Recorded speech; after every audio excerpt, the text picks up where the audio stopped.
Assalamualaikum warahmatullahi wabarakatuh.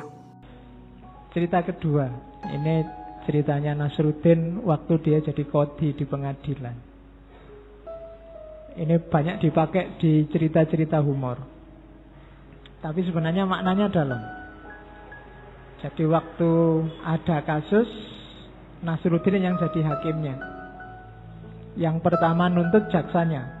Jaksa nuntut macam-macam dengan argumennya, terus Nasruddin melihat jaksa itu, iya, menurutku engkau benar. Terus pembelanya datang, oh tidak bisa, dia salah bla bla bla bla. Terus Nasruddin lihat yang pembela, menurutku engkau juga benar.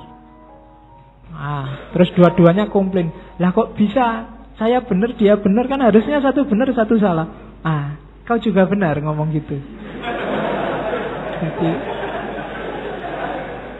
Jadi iki bener itu bener, yang menyanggah dua-duanya juga bener. Itu kan ya memang lucu, tapi dibalik itu ada rahasianya.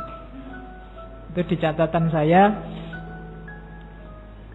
konflik itu kebanyakan kalau kita jeli bukan antara benar dan salah. Kalau antara benar dan salah itu gampang, tinggal kamu milih yang benar. Tapi yang bikin susah itu apa? Seringkali konflik itu antara yang benar dan yang benar. Yang ini benar, yang itu benar. Itu butuh kebijaksanaan khusus untuk milih yang pas dari dua kebenaran itu. Dan jangan khawatir, apapun yang kamu pilih, insya Allah kamu jatuhnya pada kebenaran. Dua-duanya sama-sama benar, tinggal kamu putuskan yang mana. Jadi tidak perlu harus gegeran. Wong podo bener.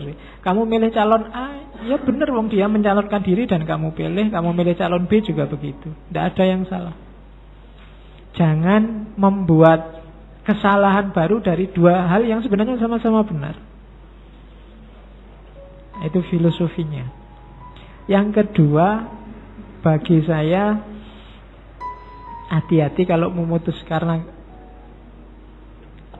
dua hal yang benar, yang itu menurut perspektifnya sana sini benar, situ benar, maka keputusan hukum itu tidak bisa didasarkan pada keyakinan kebenaran masing-masing. Kalau dasarnya keputusan itu keyakinan aku benar, itu mungkin maling itu jangan dihukum, dia yakin benar. Koruptor itu punya alasan, mungkin dia yakin dirinya benar.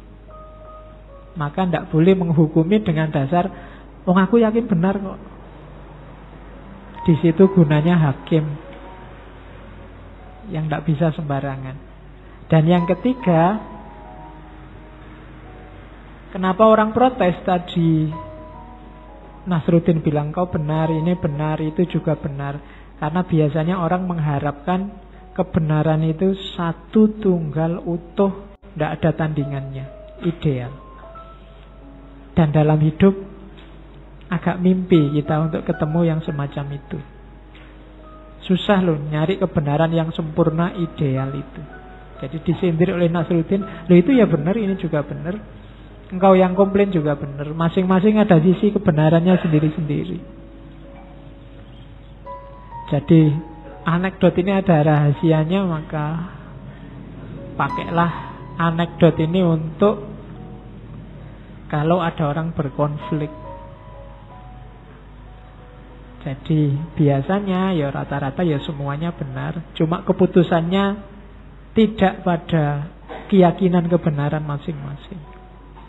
Nanti hakim yang menentukan. Nah, itu anekdot yang selanjutnya. Kalau ini cermin. Ini juga lucu. Nasruddin ketemu Timur Leng. Jadi ini Timur Leng ini nguji Nasruddin. Semua orang kan bilang bahwa engkau manusia pinter, bijaksana, bisa menyingkap kegelapan. Banyak orang terpesona oleh dirimu, engkau orang yang ajaib. Terus Nasruddin berdiri sambil membusungkan dada. Saya memang begitu.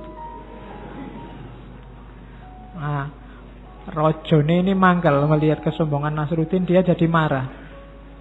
Ya wis, kalau kamu ngaku orang hebat, sekarang tunjukkan seperti apa wajahnya setan. Nasruddin terus ngambil cermin. Paduka ke sini, ada di sini loh wajahnya. Coba lihatan sendiri. Itu kan kelihatannya lucu, tapi nanti kalau raja itu datang lihat cermin, yang kelihatan wajahnya siapa? Wajahnya raja itu sendiri. Jadi cerita ini lucu, tapi di balik itu ada rahasia-rahasia juga. Kelihatannya melecehkan rajanya, tapi ada rahasianya. Yang pertama apa? Setan itu menguasai kita kalau kita marah. Maka begitu tadi rajanya marah karena kesombongan Nasruddin, setan menguasai dia. Jadi oleh Nasruddin dikasih cermin. Kalau ingin lihat setan, ngoco. Sampean yang marah itu wajahnya ada di sini, sedang dikuasai oleh setan. Kemudian yang kedua maknanya, jangan kesusu menghakimi. Jangan-jangan kita juga sama jelek. Ya Nasruddin sombongnya tadi ya bikin manggel, tapi marahnya raja juga tidak pada tempatnya. Itu rahasianya apa loh? Kamu yang marah sama orang yang jelek sama dirimu, ketika kamu marah levelmu jadi sama. Ada orang maki-maki, kemudian kamu balas dengan maki-maki karena dia maki-maki Pak, jelek itu, memang mulutnya nggak bisa dijaga. Loh, ketika kamu kayak gitu levelmu sama. Kamu sekarang sejajar dengan dirinya. Nah itu dari anekdot ini. Jadi hati-hati, jangan-jangan kita ada di level yang sama dengan orang yang kita kritik. Dan yang ketiga, ini nasihat praktisnya. Kalau ada orang sombong, kalau ada orang marah, dan lain sejenisnya, solusinya satu. Ambillah cermin. Iya.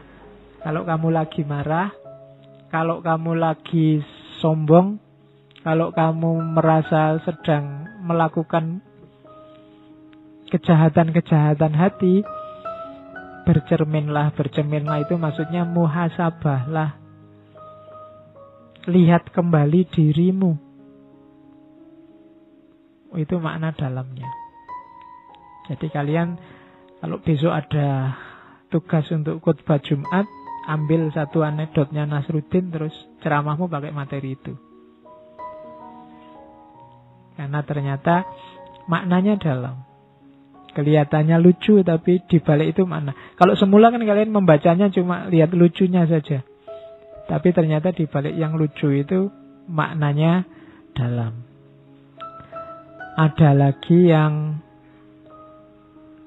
saya bawa ini. Ini tentang keberuntungan. Suatu hari ada orang debat sama Nasruddin, tidak selesai-selesai, terus bilang gini, oke Nasruddin, kita ambil koin untuk menentukan siapa yang benar. Terus Nasruddin jawab, oke, kalau gambar kepala katanya Nasruddin, aku menang. Tapi kalau gambar ekor, kamu kalah. Oh itu, kalau dipikir dalam kan menang-menangan itu Nasruddin. Jadi apapun yang terjadi ya sing menang Nasruddin. Karena kalau gambar kepala Nasruddin menang, kalau gambar ekor temennya kalah. Lek podo wae. Oke, ya ini sindiran bahwa kalau orang cerdas itu selalu bisa punya cara untuk menang. Yang paling kelihatan itu. Cuma ada nasihat kedua, bahwa kadang-kadang dalam hidup ini apapun yang terjadi, kita tidak mungkin menang. Kayak temannya Nasruddin tadi. Kenapa begitu? Karena rumusnya sejak awal sudah salah. Jadi pedoman hidup kita sudah salah. Maka apapun yang kita lakukan, kita tidak akan menang. Kalau bisa, berusahalah kayak Nasruddin. Nasruddin itu apapun yang dia lakukan, dia mesti menang. Jadi cari jalan yang apapun yang terjadi engkau menang. Meskipun kelihatannya gagal dan kalah. Cari pintu yang menunjukkan bahwa sebenarnya engkau tidak kalah, tapi engkau tetap menang. Rancang sendiri kesuksesanmu. Kalau harus gambling, kalau harus bertanding, terjunlah ke lapangan kalau sudah yakin menang. Apapun yang terjadi, itu rumus dari Nasruddin. Oke, ini juga ada hikmah dari Nasruddin. Jadi satu ketika ada orang meninggal, pas di situ ada pengembara, traveler, musafir yang lewat terus ketemu Nasruddin. Karena ada rombongan jenazah, dia tanya, Pak, itu yang meninggal siapa? Nasruddin jawab, tidak tahu ya, kelihatannya yang di dalam keranda itu yang meninggal.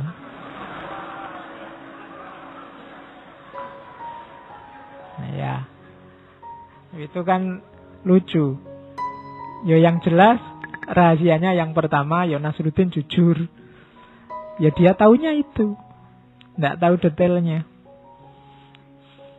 Ada lagi yang lebih dalam sebenarnya. Apa rahasia yang lebih dalam?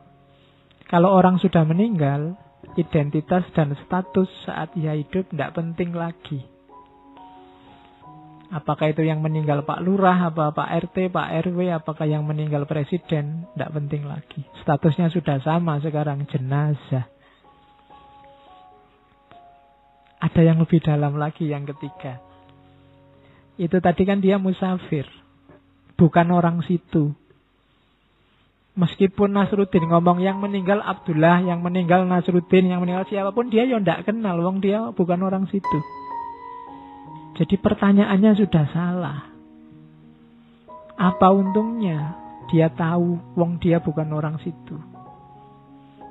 Jadi pertanyaan yang salah, ya jawabannya jadinya salah. Oke, untuk malam hari ini saya cukupkan sekian dulu. Mohon maaf kalau ada yang kurang berkenan, mungkin 1-2 kekurangan apa, mohon dimaklumi. Kalau ada kekhilafan, kealpaan yang teman-teman ngerti benernya seperti apa, ya silahkan disampaikan. Kurang lebihnya mohon maaf. Wallahul muwaffiq, wallahu a'lam bissawab. Wassalamualaikum warahmatullahi wabarakatuh.